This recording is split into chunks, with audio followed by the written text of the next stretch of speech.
Bonjour à tous, bienvenue dans cette nouvelle émission avec Hervé Chesville. Hervé Chesville, bonjour. Bonjour, monsieur l'ambassadeur, ravi de vous retrouver. C'est moi, c'est moi. Vous savez, c'est toujours un plaisir de vous recevoir chez nous, dans vos studios, parce que finalement, vous faites partie de la maison. C'est Alors, vrai.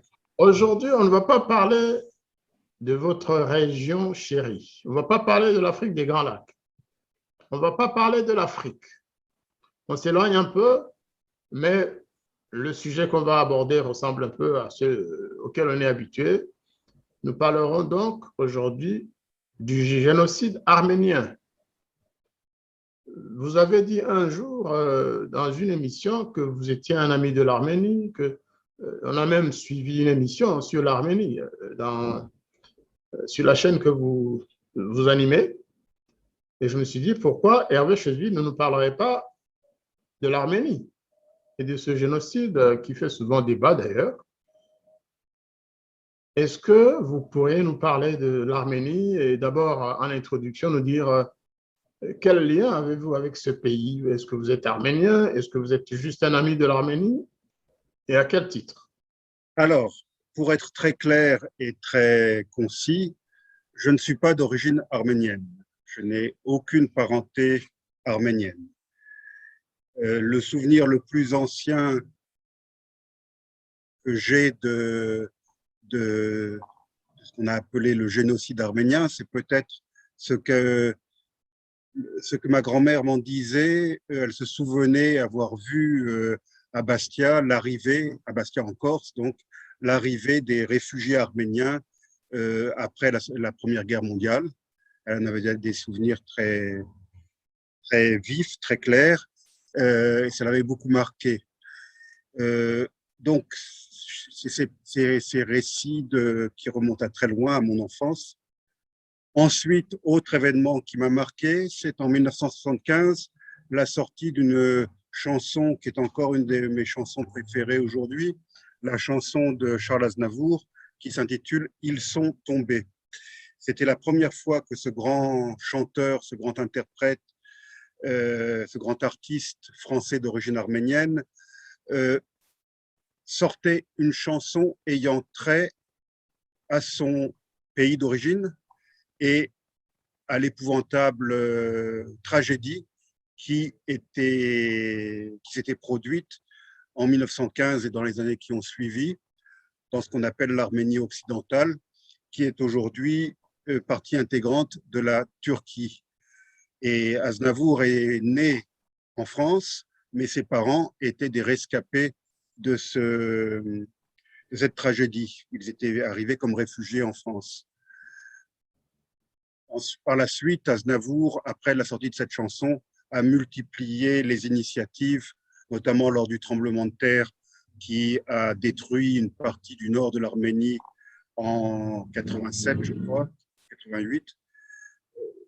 Et il a sorti d'autres chansons ayant trait à l'Arménie. Il est devenu d'ailleurs un héros national en Arménie proprement dite. Parce que là, tout de suite, il me faut faire une distinction entre l'Arménie historique et la République d'Arménie actuelle.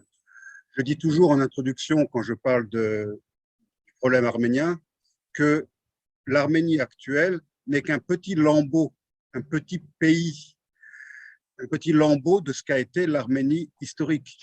L'Arménie historique a eu des dimensions et des frontières fluctuantes et variables au cours des siècles, depuis l'Antiquité jusqu'à l'époque moderne et l'époque contemporaine. Mais l'Arménie actuelle n'est que la survivance de l'ex-république socialiste soviétique d'Arménie, qui était une république constituante et partie intégrante de l'Union des républiques socialistes soviétiques, l'URSS, et qui a donc recouvré l'indépendance lors de l'éclatement de l'Union soviétique.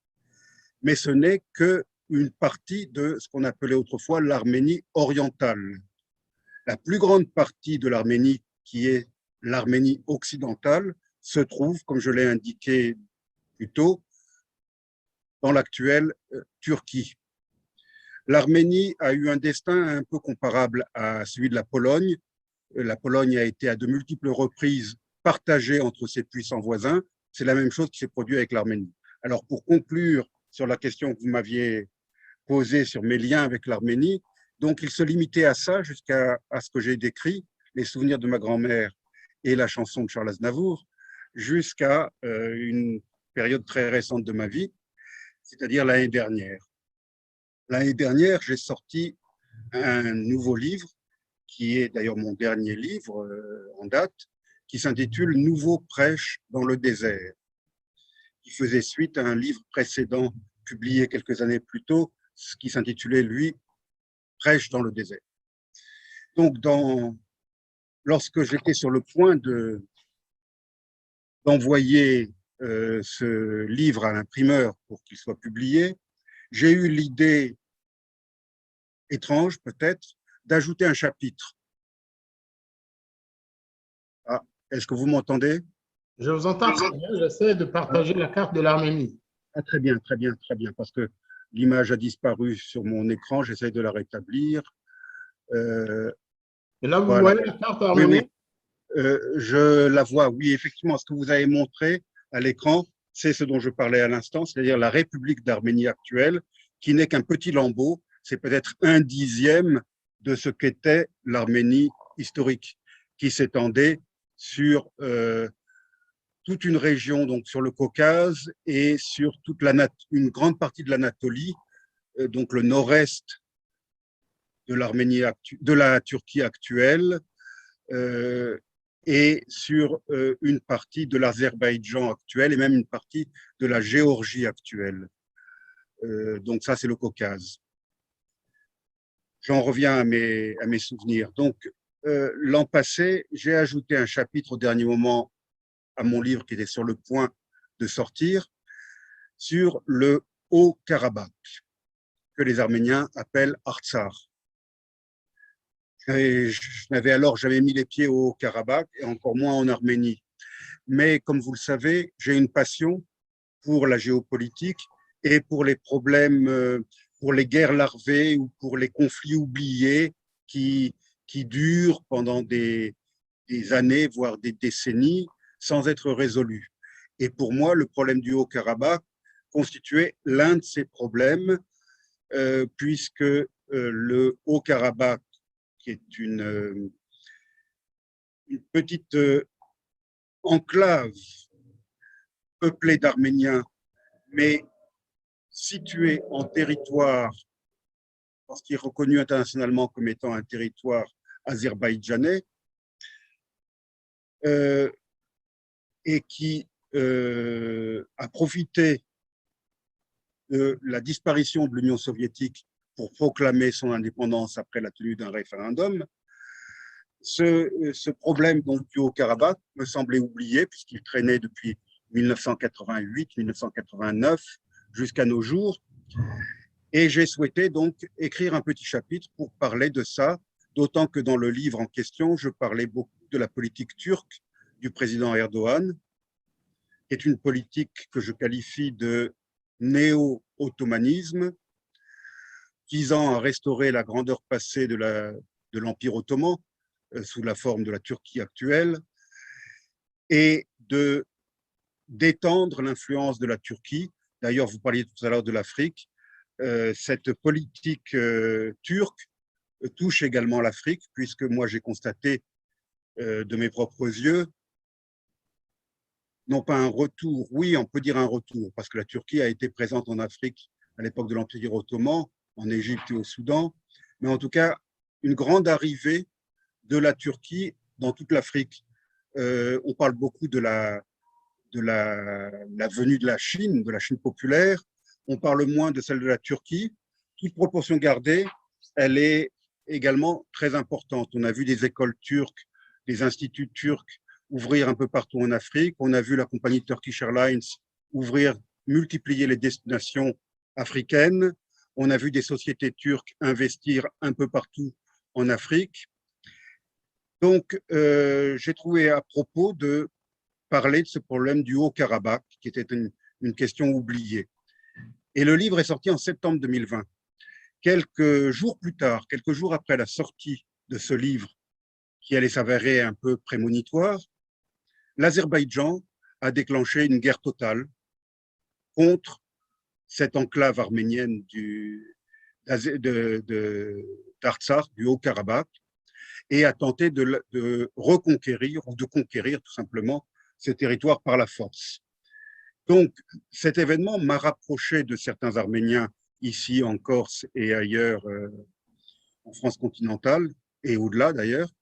Et de fil en aiguille, j'ai fini par me rendre moi-même en Arménie et au Haut-Karabakh immédiatement après la fin de la guerre. C'était en décembre dernier.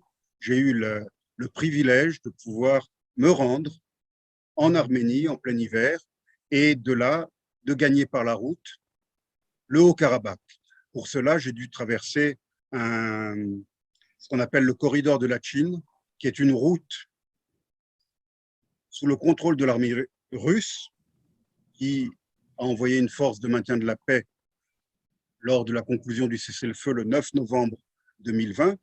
Et donc, cette force de la paix russe a, entre autres prérogatives, celle de contrôler ce que l'on appelle le corridor de Latchine. C'est l'unique route qui permet de relier et qui permet la circulation entre le Haut-Karabakh encore libre, qui n'a pas été occupé par l'Azerbaïdjan, et l'Arménie. Donc, pour moi, ça a été une expérience assez exceptionnelle de pouvoir aller en Artsakh libre. Alors, je vais peut-être vous interrompre pour revenir au sujet. C'est vrai que on sait tous que vous êtes quelqu'un de passionné par la géopolitique, mais aujourd'hui, je veux qu'on se concentre sur le génocide arménien, celui qu'on appelle généralement le génocide. C'est lié. Alors, pouvez-vous nous raconter l'histoire? Il est venu comment ce génocide arménien? Il a été commis par qui, contre qui, quand? Voyez-vous? Ce que j'étais en train de vous raconter est lié en fait au génocide arménien, parce que chez tout Arménien, qu'il soit de la diaspora, et ils sont très nombreux, ou ceux qui vivent en République d'Arménie ou qui vivent en République d'Artsakh, chez tout Arménien, il y a dans le subconscient, ou dans le conscient, je dois dire, le souvenir du génocide.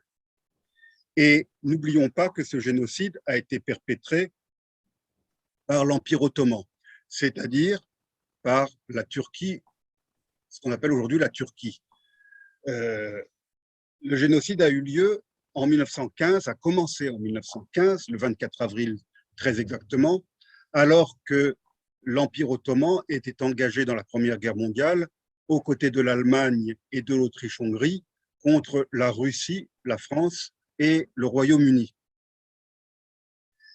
Et le pouvoir, à l'époque, dans ce qui était encore l'Empire ottoman et pas encore la Turquie, était sous le contrôle de ce qu'on appelle communément les jeunes Turcs.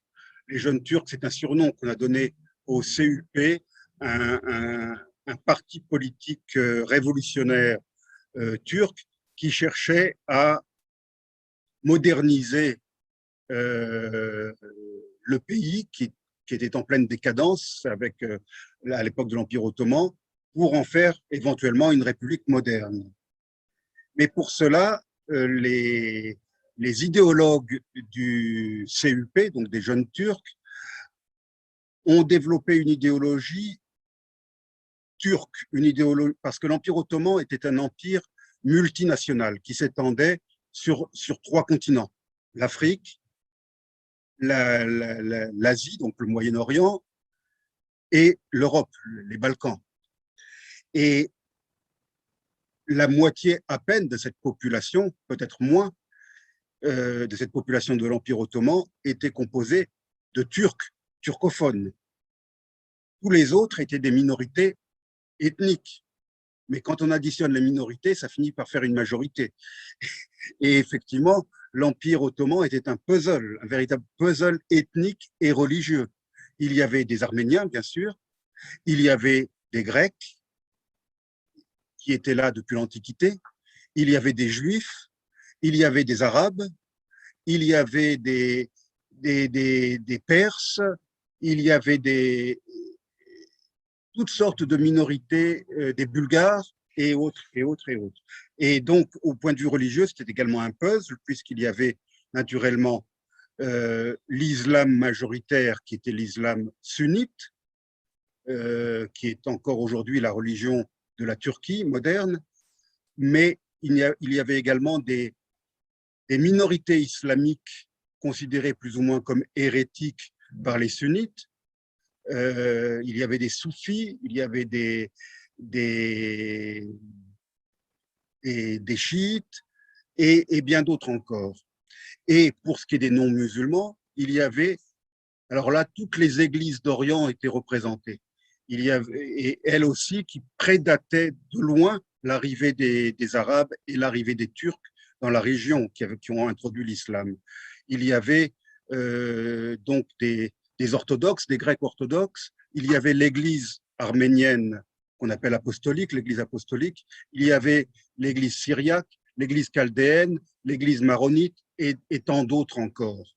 C'était un véritable puzzle.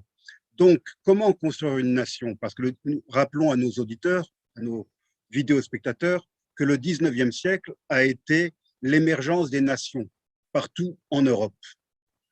Le nationalisme était l'idéologie en vogue, que ce soit en Allemagne, en Europe centrale ou ailleurs.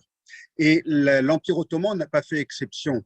Donc, ce sont les jeunes Turcs qui ont incarné ce nationalisme qui n'était plus un nationalisme ottoman, puisque l'Empire ottoman n'était pas une nation, c'était une multitude de nations juxtaposées. Et ils avaient très bien compris que la Première Guerre mondiale risquait d'être perdue et que sur les cendres de l'Empire ottoman allait naître une nouvelle Turquie, une république, mais qu'il fallait que cette Turquie soit une Turquie turque, ethniquement homogène, composée de Turcs musulmans, de préférence sunnites. J'ai oublié d'ailleurs parmi les minorités de citer l'une des principales, la minorité kurde, qui continue à poser des problèmes encore aujourd'hui à la Turquie moderne, qui est une minorité non turque, non arabe, mais musulmane. Donc, c'est de là qu'est née l'idéologie génocidaire des jeunes Turcs. Alors là, il faut citer 3 noms. Il faut citer le nom de ce qu'on a appelé le triumvirat qui dirigeait la Turquie en 1915, Talat Pacha, Enver Pacha et Cemal Pacha. Ce sont les 3 idéologues et les 3 hommes forts de la Turquie, de l'Empire ottoman de l'époque. 24 avril 1915, que s'est-il passé? Un ordre a été donné d'arrêter tous les intellectuels arméniens. Et les Arméniens, ces intellectuels arméniens occupaient, je dirais, le haut du pavé dans la Constantinople de l'Empire ottoman. C'était des avocats, des médecins, des conseillers du sultan, des architectes, toutes les grandes professions, toute l'élite intellectuelle de la Constantinople de l'époque, donc jusqu'en 1915, était composée de très nombreux Arméniens. Donc tous ces intellectuels ont été raflés, environ 150 ou 200 le premier jour. Et par la suite, ils ont été exécutés sommairement. Oui. Ah, j'entends plus. J'entends plus. Alors, je voulais vous amener à expliquer pourquoi les Arméniens ont été la cible du gouvernement turc, puisque vous dites qu'il y avait une mosaïque de minorités. Il y avait des Juifs, il y avait des Kurdes, il y avait des Russes, il y avait des Grecs, et que sais-je, comme vous l'avez dit. Pourquoi les Arméniens ont-ils été ciblés en particulier? Ils n'ont pas été, je vais y revenir tout à l'heure si vous le permettez, mais ils n'ont pas été la seule cible, parce que les massacres commis à cette époque, et d'ailleurs je renvoie nos auditeurs à ce livre qui vient de sortir, La Turquie docteur aux Yves Turcs. Ternon, qui s'intitule La Turquie aux Turcs, voilà, qui est publié aux éditions du CERF dans la collection Patrimoine. Ce livre démontre très bien que le génocide arménien s'est ensuite étendu à d'autres minorités, toutes chrétiennes, bien sûr. Parce que donc les Arméniens ont été les premières victimes parce ils étaient considérés par les Turcs avec jalousie. C'était, comme je l'ai dit, des en tout cas une minorité d'entre eux, étaient des intellectuels qui avaient réussi et qui tenaient le haut du pavé. Il y avait de très beaux hôtels particuliers, de très belles maisons, de grandes sociétés qui avaient été fondées et qui étaient aux mains des Arméniens. Donc, un peu comme la réussite des Juifs en Allemagne avait suscité la jalousie des Allemands non-juifs, la réussite arménienne, la réussite qualifiée d'insolente, était considérée un petit peu comme une insulte et avec jalousie par une grande partie de la population turque musulmane. En plus, les Turcs étaient parfaitement conscients que l'Arménie posait un danger existentiel à la future Turquie, qui renaîtrait des cendres de l'Empire ottoman, puisqu'ils savaient très bien que l'Arménie historique occupait plus ou moins un quart, si ce n'est un tiers, de la future Turquie qui naîtrait de la dislocation de l'Empire ottoman. Donc, est-ce que sur le plan démographique, les Arméniens représentaient une grande portion de la population turque ottomane? Absolument. Avant 1915, il y avait 2,5 millions d'Arméniens dans l'Empire ottoman et essentiellement dans ce qui est aujourd'hui la Turquie actuelle. Où étaient-ils, ces Arméniens? Ils étaient en Anatolie, donc toute la zone, tout le nord-est de la Turquie actuelle, au nord du Kurdistan, et également dans les grandes villes. Il y avait partout des élites arméniennes dans les grandes villes, et également au sud-est, puisqu'à une certaine époque, l'Arménie s'était étendue jusqu'à la mer Méditerranée, la région d'Antioche. Donc, on retrouvait des Arméniens un peu partout. Mais la plus forte concentration, c'était dans le nord-est, dans l'Anatolie qui se trouve actuellement en Turquie. Alors, naturellement, ces Arméniens qui n'étaient pas turcs et qui étaient là avant les Turcs et qui, de surcroît, ont toujours refusé avec obstination de se convertir à l'islam, représentaient un obstacle au projet des jeunes Turcs. Donc voilà l'une des raisons. L'autre raison était beaucoup plus sordide. Il s'agissait de s'approprier les richesses arméniennes. Et effectivement, c'est ce qui s'est passé. Mais là, je reviens au fil de ce que j'étais en train de dire. La rafle du 24 avril, et c'est cette date d'ailleurs qui a été retenue par les Arméniens pour commémorer chaque année le souvenir du génocide arménien, cette date du 24 avril donc, a été le coup d'envoi d'un génocide de plus grande ampleur. Et ça n'a pas été quelque chose de spontané. Alors, pour l'instant, Hervé Chesville, vous continuez d'utiliser le terme génocide. Rappelons qu'en ce moment-là, le terme génocide n'existait pas. On peut peut-être parler de rafles, de massacres, d'assassinats, et puis on verra plus tard depuis quand ça est devenu un terme tout à fait anachronique, je vous l'accorde, puisque le mot génocide a été inventé en 1900, c'est un néologisme, qui a été inventé en 1943 par Raphaël Lemkin, qui était un juriste polonais qui par la suite a émigré ou s'est réfugié aux États-Unis et est devenu américain. Il était d'origine juive et c'est lui qui a développé ce néologisme tiré de racines grecques. Cide, c'est la deuxième syllabe du mot. Bon, je ne connais pas le grec ancien, mais ça veut dire tuer en grec. Et génos, c'est la race, le peuple. Donc, c'est l'assassinat d'un peuple, génocide ou la tuerie d'un peuple. Et je pense que lorsqu'il a développé ce néologisme, Raphaël Lemkin avait à l'esprit ce qui était en train de se produire. Rappelons l'année, 1943. C'est l'année, peut-être la pire année du génocide contre les Juifs, de la Shoah. Après la guerre, Raphaël Lemkin a fait reconnaître ce concept au premier tribunal international, tribunal pénal international qui ait jamais existé, celui de Nuremberg, qui avait été chargé de juger les responsables de l'État nazi et des crimes commis par l'État nazi. Bon, Hitler s'était suicidé, mais ils étaient quand même parvenus à arrêter les principaux responsables de cet État nazi. Je ferai mention de Göring et de quelques autres, Rudolf Hess et quelques autres. Et ce tribunal a d'ailleurs condamné à mort et fait exécuter un certain nombre de ces responsables nazis.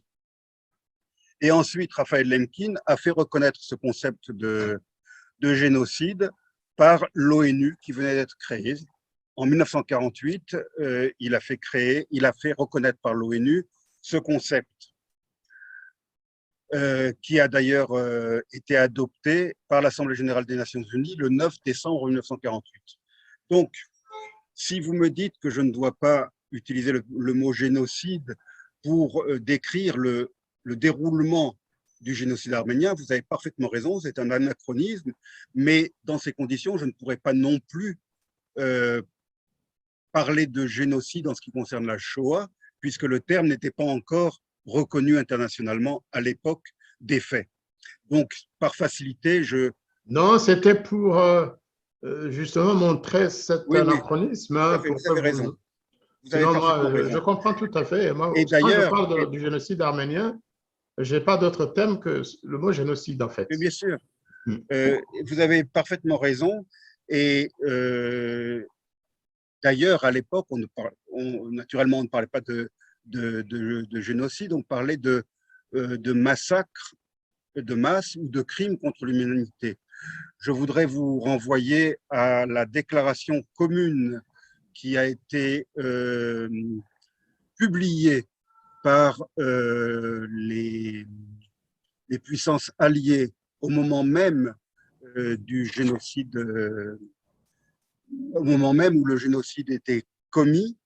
Les puissances alliées ont publié un communiqué commun, une déclaration commune dans laquelle le massacre de la population arménienne dans l'Empire ottoman était déclaré crime contre l'humanité.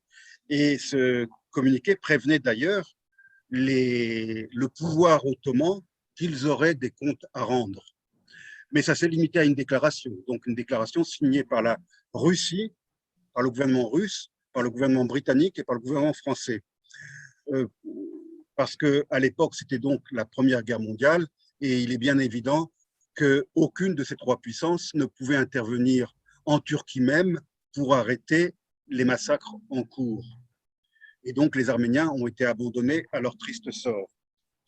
Alors, je reviens au fil de l'histoire. Cette rafle a donc été suivie par des massacres de masse commis dans quasiment toute la Turquie actuelle et au-delà, puisque ça s'est étendu également à des territoires du Moyen-Orient qui faisaient à l'époque partie de l'Empire ottoman, mais qui n'en font plus partie aujourd'hui. Je pense à la Syrie et à l'Irak et au Liban. Des ordres ont été envoyés dans toutes les provinces de l'Empire ottoman pour déporter les populations arméniennes résidant dans ces provinces et les déporter après qu'ils eurent abandonné tous leurs biens. Et des convois de la mort ont été organisés sur plusieurs centaines, plusieurs milliers de kilomètres en direction des déserts du Moyen-Orient, qui étaient encore sous contrôle ottoman à l'époque, donc vers la Syrie et l'Irak. Et tout au long de ces convois, qui se sont faits le plus souvent à pied, ces populations arméniennes ont été soumises à des attaques répétées de milices, de militaires et de supplétifs ottomans. Une grande partie d'entre eux étaient d'ailleurs des Kurdes qui avaient été utilisés par le gouvernement ottoman, par le gouvernement jeune turc, pour perpétrer ces atrocités. Donc, 1,5 million d'hommes, de femmes et d'enfants massacrés, les femmes bien souvent violées avant d'être massacrées, les jeunes filles et les enfants parfois épargnés parce qu'ils ont été raflés pour être vendus comme esclaves et qui se sont retrouvés par la suite islamisés, intégrés à des foyers turcs. On assiste d'ailleurs à un phénomène intéressant aujourd'hui en Turquie, c'est que de nombreux Turcs découvrent avec stupéfaction que leur grand-mère était, ou leur grand-père, ou plus souvent leur grand-mère, était en fait arménien ou arménienne, ce qu'ils ignoraient parce que ça avait été caché. Alors, ce génocide que l'on a qualifié de premier génocide du XXe siècle, même si je sais que les Namibiens ne seraient pas contents de mes propos, parce qu'ils revendiquent également la revendication, ils revendiquent, comment dirais-je, les massacres commis par les Allemands dans l'actuelle Namibie au tout début du siècle comme étant le premier génocide du XXe siècle. Toujours est-il que ce génocide, il a la particularité, le génocide arménien, d'être très bien documenté. Contrairement, par exemple, à la Shoah. La Shoah, il y a quelques photos prises par des soldats allemands ou des SS allemands eux-mêmes. Mais les sources photographiques sont très réduites, alors que le génocide arménien commis 30 ans plus tôt, on a une abondante documentation photographique montrant des cadavres, montrant des décapitations, montrant même des crucifixions, montrant des enfants faméliques, des photos souvent insoutenables. On en a des dizaines, des centaines. On a également les témoignages de diplomates qui se trouvaient en Turquie, des consuls, en particulier allemands, puisque je rappelle que la Turquie, l'Empire ottoman, pardon, était allié de l'Allemagne.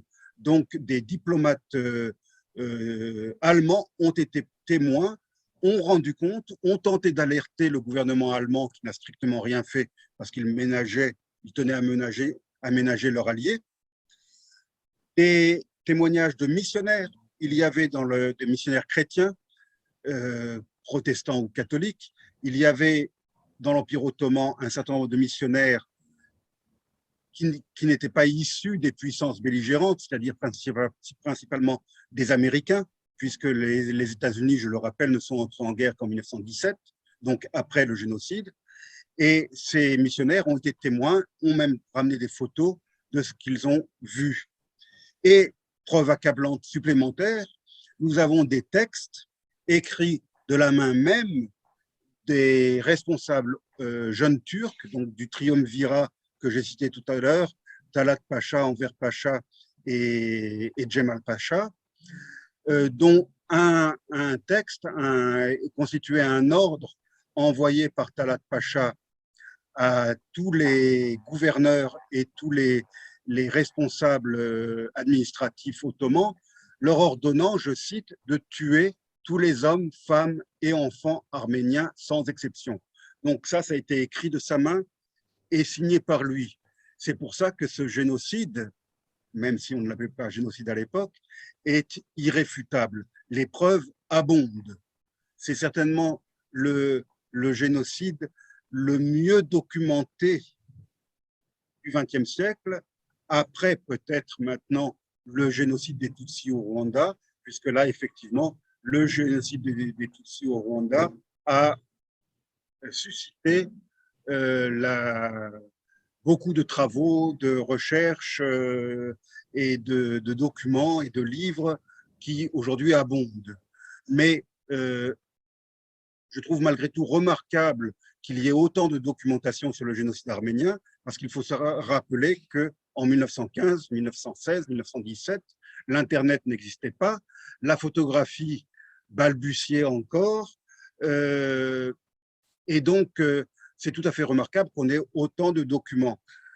Il faut aussi, j'ai oublié une source qui documente très bien le génocide arménien, c'est les témoignages des survivants eux-mêmes, puisque beaucoup de ces survivants n'ont pas pu se réinstaller en Turquie actuelle. Ils ont été éparpillés dans le monde entier. Je parlais des souvenirs de ma grand-mère tout à l'heure, mais donc la France, les États-Unis, la Grande-Bretagne, le Canada ont accueilli des milliers de rescapés, d'orphelins même, qui ont livré également leurs témoignages. Le premier livre d'un rescapé du génocide a été publié au tout début des années 20. La date m'échappe, mais 1921 ou 1922, ce rescapé a publié ses souvenirs, son témoignage aux États-Unis à l'époque. Donc, il y a une abondance de documentation pour prouver l'existence de ce génocide. Merci beaucoup pour cette introduction parce qu'on est encore loin de la matière. En fait, je crois que notre émission va certainement être divisée en 2 ou 3 parties parce que c'est une longue histoire, une histoire très, très intéressante et passionnante. En même temps, douloureuse parce qu'il s'agit d'un massacre énorme organisé par un État. Un massacre perpétré par des services d'un État, mais heureusement documenté parce que rien ne peut se cacher. Même avant Internet, il y a des gens qui suivaient tout ça et qui notaient, qui ont vécu ces événements. Votre réflexion est tout à fait pertinente, cher ami, parce que j'ai souligné l'alliance qui existait entre l'Empire ottoman et l'Allemagne. Et certains des nazis qui ont perpétré le génocide contre les Juifs dans les années 1940 étaient présents en Turquie sous des capacités différentes, diplomates ou militaires, à l'époque du génocide arménien. Et donc, on retrouve des similitudes entre les deux. Et pour moi, il ne fait aucun doute que les nazis se sont inspirés des méthodes utilisées pour l'extermination des Arméniens lorsqu'ils ont voulu exterminer les Juifs. Et il y a même des propos Hitler lui-même. Hitler lui-même a dit, avant le début de la Shoah, il a dit à des proches, et ces propos ont été rapportés, il a dit que, qui se souvient encore du massacre des Arméniens? Il n'a pas utilisé le mot génocide, du massacre des Arméniens. Sous-entendu, quelle importance si nous massacrons les Juifs ou les Tziganes ou autres, dans 20 ans, dans 30 ans, personne n'en parlera plus. C'était ça que pensait Hitler. Ce en quoi il se trompait lourdement, parce que comme je viens de le démontrer, le souvenir du génocide arménien perdure jusqu'à nos jours, même si la totalité des survivants de ce génocide a aujourd'hui malheureusement disparu. Ça fait plus d'un siècle que ce génocide a été perpétré. Justement, je veux vous ramener là aussi au centre de notre préoccupation. Ce sont des massacres, 1,5 million êtres humains massacrés en quelques mois ou en peut-être un an. Qui a fait survivre cette mémoire? Est-ce que ce sont les Nations Unies? Est-ce que ce sont les victimes de ce massacre, c'est-à-dire les rescapés arméniens eux-mêmes? Ou alors l'État turc? Qui a fait qu'aujourd'hui encore on en parle? C'est-à-dire l'histoire du génocide. Si ma grand-mère, dont j'évoquais tout à l'heure la mémoire, était au courant du génocide et s'en souvenait, elle qui n'avait pas fait de hautes études et qui n'était pas arménienne, elle avait ce souvenir de l'arrivée des Arméniens à Bastia.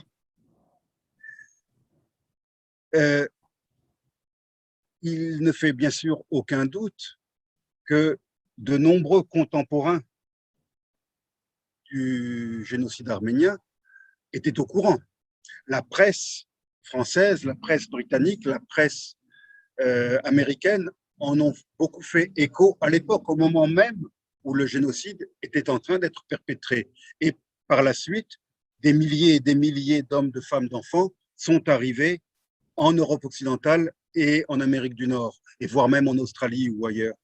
Donc, ce n'était pas un événement qui pouvait passer inaperçu. Déjà à l'époque, tout le monde était conscient que quelque chose d'épouvantable s'était produit en Turquie dans les années 1915. Donc, cette mémoire a ensuite été portée naturellement par les survivants, même si il faut reconnaître que comme pour les Juifs et comme pour d'autres rescapés, il a souvent été difficile de transmettre ce souvenir. Parce que quand quelqu'un a des souvenirs tellement horribles d'une période de sa vie, de son enfance parfois, il cherche, je pense que c'est une question psychologique, il aura tendance à s'enfermer dans le silence. Et on a constaté tant chez les survivants juifs que les survivants arméniens que bien souvent, les rescapés se sont confiés à leurs petits-enfants plutôt qu'à leurs enfants sur le tard, à la fin de leur vie. Donc, cette mémoire, elle est aujourd'hui portée par toutes les organisations arméniennes de la diaspora, qui sont très nombreuses, et enfin, grâce à la renaissance d'un État arménien, parce que rappelons que l'État arménien avait disparu, parce que la République socialiste soviétique que j'ai évoquée tout à l'heure, qui a duré de 1922 jusqu'à 1990-91, n'était en fait qu'une province de l'Empire soviétique. Donc, elle ne pouvait guère porter ce souvenir.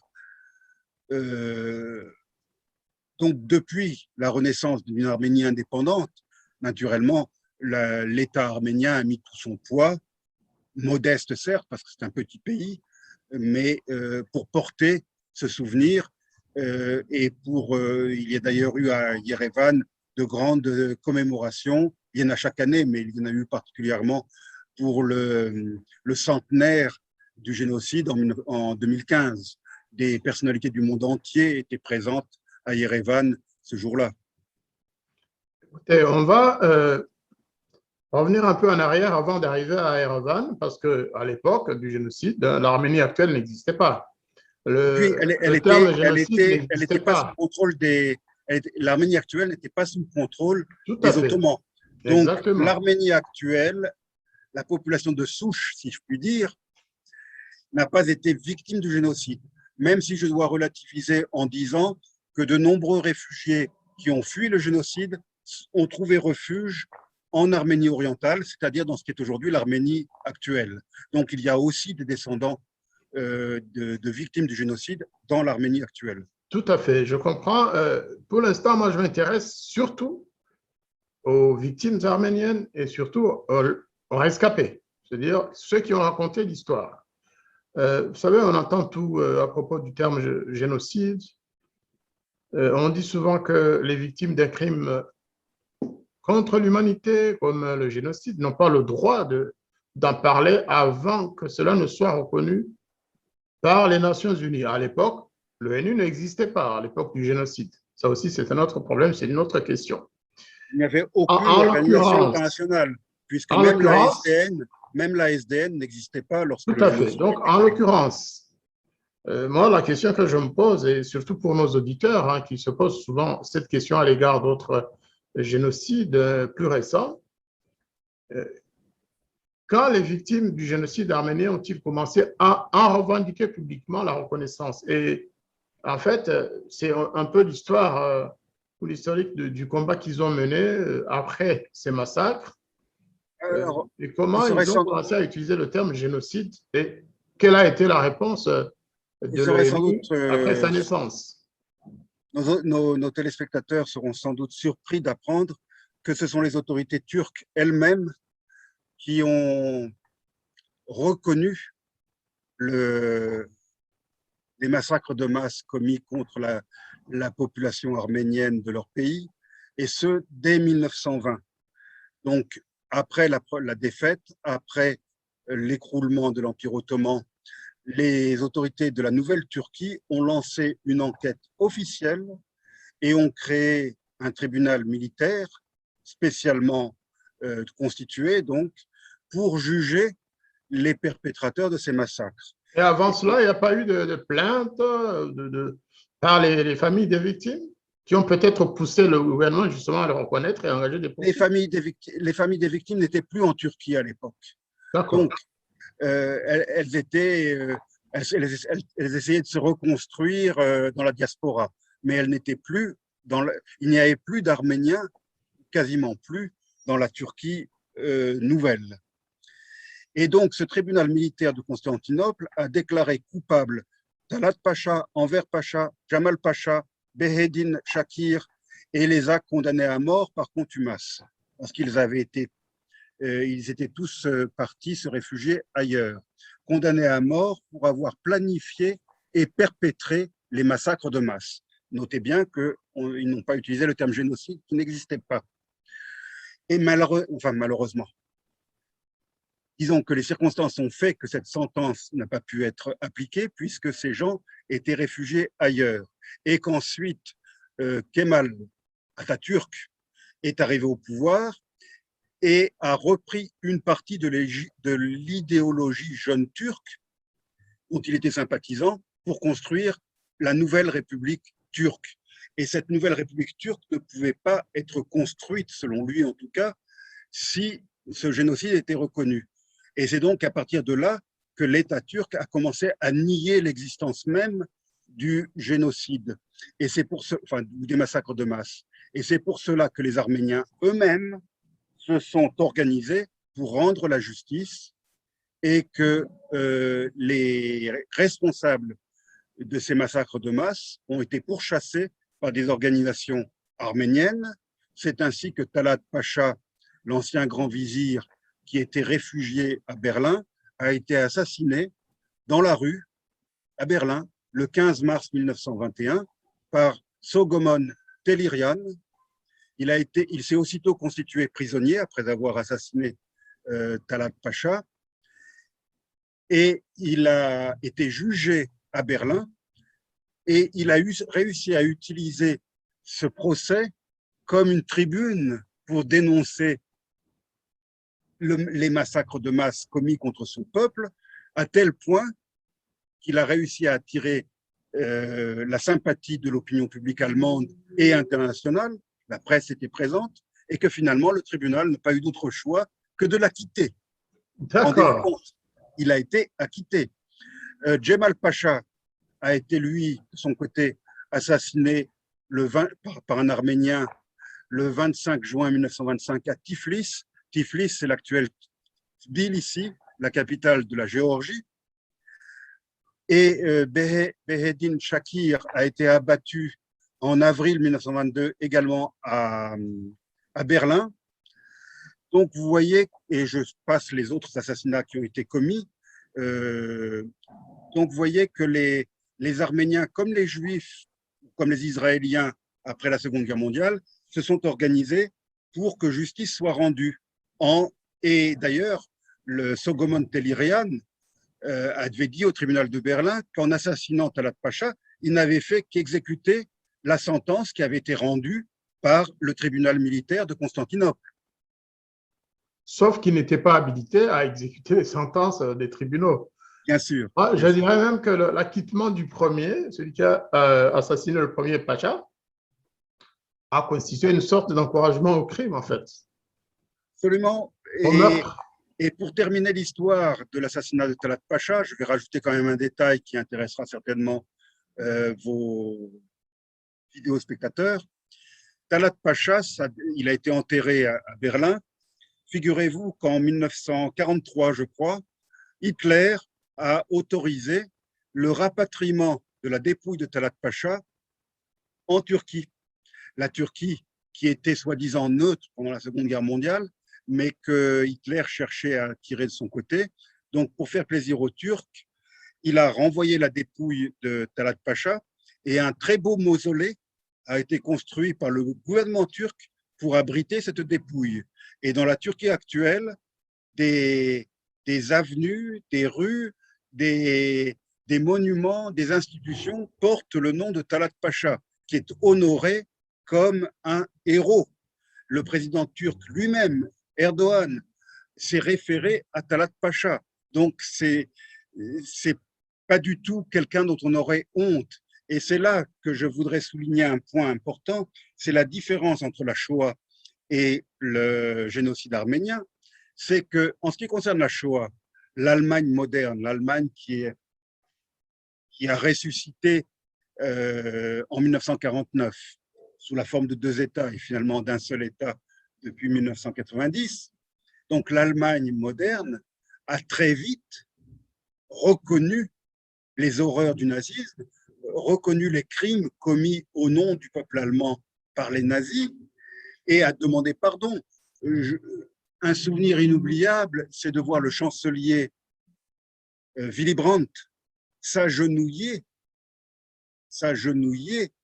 devant le monument en mémoire des martyrs juifs du ghetto de Varsovie lors d'une visite d'État qu'il avait effectuée en Pologne.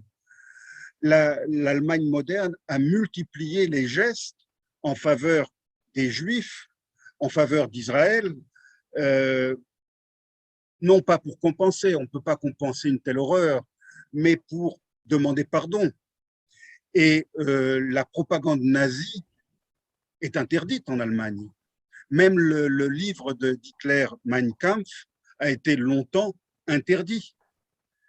Toute référence à la gloire du Troisième Reich est totalement, je dis gloire entre guillemets bien sûr, totalement prohibée en Allemagne.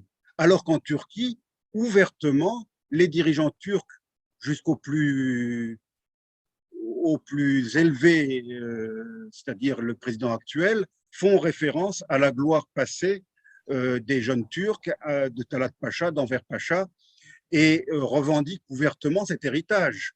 Et en plus, ça c'est ce que les Anglais appellent to add insult to injury, ajouter l'insulte à la blessure, ils nient l'existence même de ce génocide.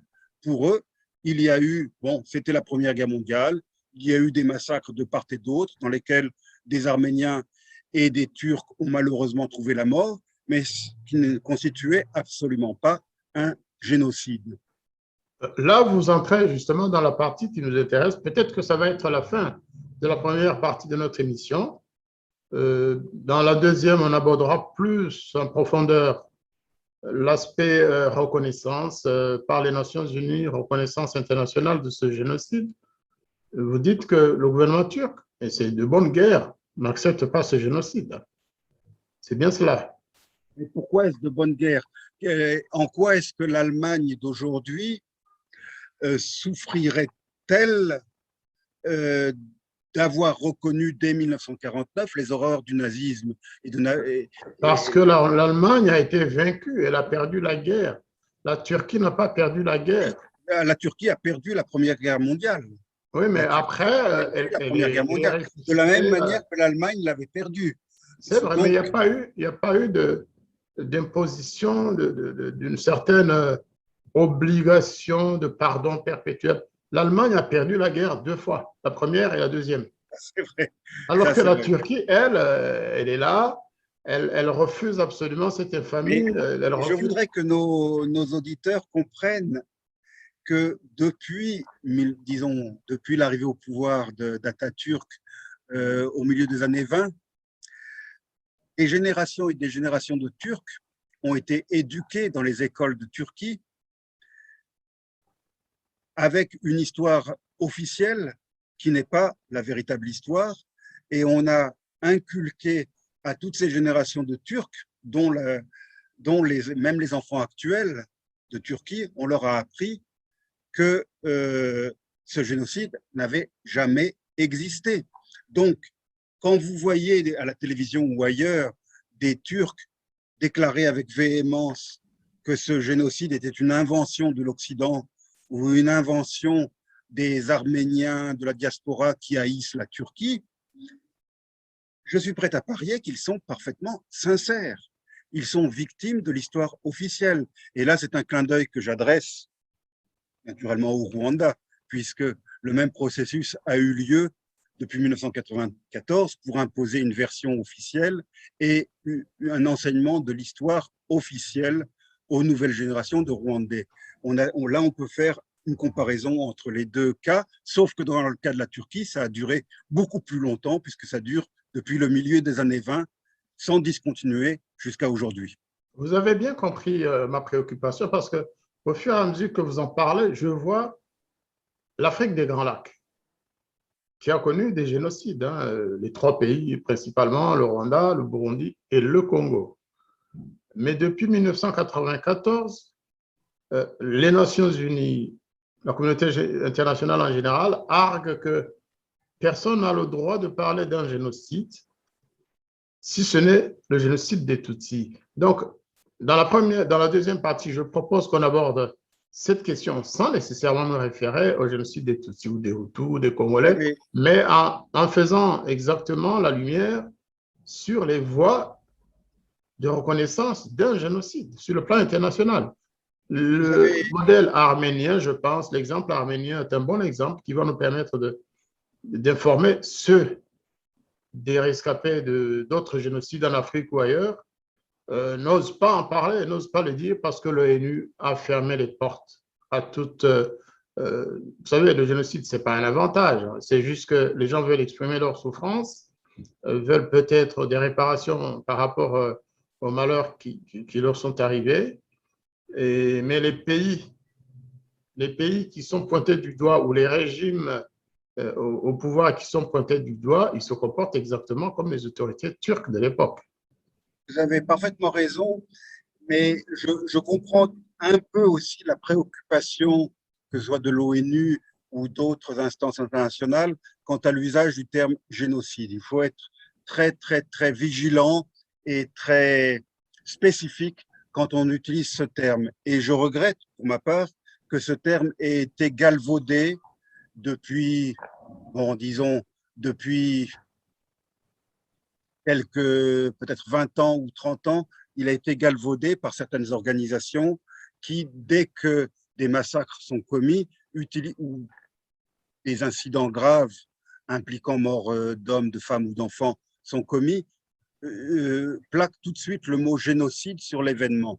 Là, je pense que c'est l'excès inverse, même si toute mort, tout assassinat, tout massacre d'hommes, de femmes ou d'enfants doit être fermement condamné, il ne faut pas se précipiter pour le qualifier de génocide, ce que certains n'ont pas hésité à faire.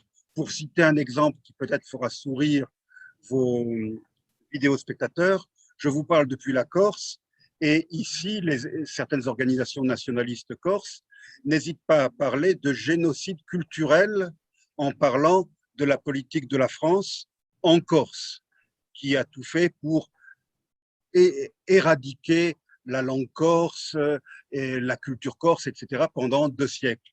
Donc là, les nationalistes corses parlent, avec certaines raisons tout à fait respectables, de génocide culturel. Mais moi, je dis attention, n'utilisons pas ce mot à toutes les sauces, il faut être vigilant dans son utilisation. N'utilisons pas ce terme à toutes les sauces, mais donnons le droit aux victimes et à leurs familles d'exiger des explications et surtout de le dire, de penser qu'il s'agit d'un génocide. Maintenant, place aux juristes et autres communautés internationales de dire s'il s'agit d'un génocide ou pas, mais on ne peut pas édicter à l'avance. Vous savez, le président Macron à Kigali, dernièrement, a tranché. Dans son discours, il a dit on n'a pas le droit de parler d'un autre génocide que celui des Tutsis au Rwanda. Ouais, ça, c'est un obstacle mis devant des victimes par une autorité étatique, par un président de la République européenne. Et au Rwanda, il va dire qu'il n'y a eu qu'un seul génocide. C'est là qu'il y a problème, en fait. On en parlera après le. Peut-être que pour conclure, cher ami, il serait bon de rappeler à tous nos auditeurs, tous nos vidéospectateurs, la définition exacte du mot génocide, telle qu'elle a été adoptée par l'Assemblée générale des Nations unies le 9 décembre 1948. La Convention, en son article 2, et le statut de Rome, qui lui a été adopté plus tard, en son article 6, entendent par crime de génocide, je cite, l'un quelconque des actes ci-après commis dans l'intention de détruire en tout ou en partie un groupe national, ethnique, racial ou religieux comme tel. Petit a, meurtre de membres du groupe. Petit b, atteinte grave à l'intégrité physique ou mentale de membres du groupe. Petit c, soumission intentionnelle du groupe à des conditions d'existence devant entraîner sa destruction physique, totale ou partielle. Petit d, mesures visant à entraver les naissances au sein du groupe. Petit e, transfert forcé d'enfants du groupe à un autre groupe. Voilà la définition officielle, telle qu'internationalement reconnue, du génocide. Donc, maintenant, je renvoie la balle à tous ceux qui utilisent le terme génocide, que ce soit au Rwanda ou ailleurs dans le monde, en Papouasie-Nouvelle-Guinée, en Chine, en ce qui concerne les Ouïghours, à réfléchir un instant et à voir si ce qui est commis contre les Papous de Nouvelle-Guinée, contre les Ouïghours de Chine, ou ce qui a été commis contre les Hutus au Rwanda et en République démocratique du Congo, tombe dans cette définition. Et là, le débat sera clos. À partir du moment où, en notre âme et conscience, nous considérons que ces trois exemples que je viens de donner, mais aussi beaucoup d'autres, tombent dans cette définition, on n'a pas besoin d'attendre une reconnaissance officielle des Nations Unies. Rappelons d'ailleurs que les Nations Unies ne reconnaissent officiellement ni le génocide arménien, ni la Shoah, puisque les Nations Unies ne reconnaissent pas les massacres de masse comme génocide, les massacres de masse qui ont été commis avant 1948. Donc, les deux principaux génocides du siècle, que sont le génocide arménien et la Shoah, sont exclus de cette reconnaissance du fait qu'ils sont antérieurs à la reconnaissance du néologisme, du concept de génocide. Disons aussi et affirmons aussi que la loi internationale n'interdit pas à des victimes ou à leurs familles ou aux rescapés en général d'utiliser le terme génocide s'agissant des massacres qui les concernent. Tout à fait. Donc, on parlera dans la deuxième partie de l'évolution qui a permis aux Arméniens de faire accepter la reconnaissance de leur génocide à travers le monde, dans plusieurs pays, parce qu'il y a une vingtaine de pays, je pense, qui reconnaissent le génocide arménien, ou sinon plus, parce que ça augmente tous les jours. On verra ça dans la deuxième partie. En 2017, ils étaient au nombre de 29. Voilà. On va voir ça dans la deuxième partie.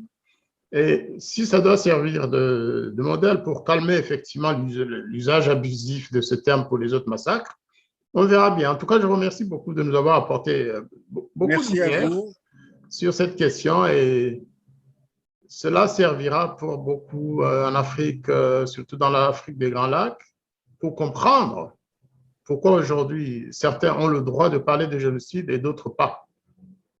C'est ça la grande question, c'est la problématique actuelle. Et vraiment, je vous remercie de nous avoir donné les éléments nous permettant de poursuivre dans la voie, de déclarer tel ou tel génocide, ou de nous arrêter en disant non, attendez, tout n'est pas génocide. Il y a aussi les crimes contre l'humanité. Il y a les crimes de guerre. Rappelons que récemment encore, le président Hissène Habré est décédé alors qu'il était sous le coup d'une condamnation à perpétuité pour crime contre l'humanité. Absolument. Donc, sur le plan… les massacres du Tchad n'ont jamais été considérés comme génocide. Exactement. Eh bien, je vous remercie beaucoup. Et donc, on va clore cette première partie. Et dans une prochaine émission, on poursuivra pour voir à partir de quand les Arméniens ont eu le droit d'utiliser officiellement cette terminologie et pourquoi et comment ils ont été reconnus. Plutôt, le génocide arménien a été reconnu par les grandes nations de ce monde. Et puis voilà, quoi, on aura avancé et fait avancer la compréhension de l'histoire de l'Arménie et du monde en général. Merci beaucoup, Hervé Chosville. Merci à vous de m'avoir invité.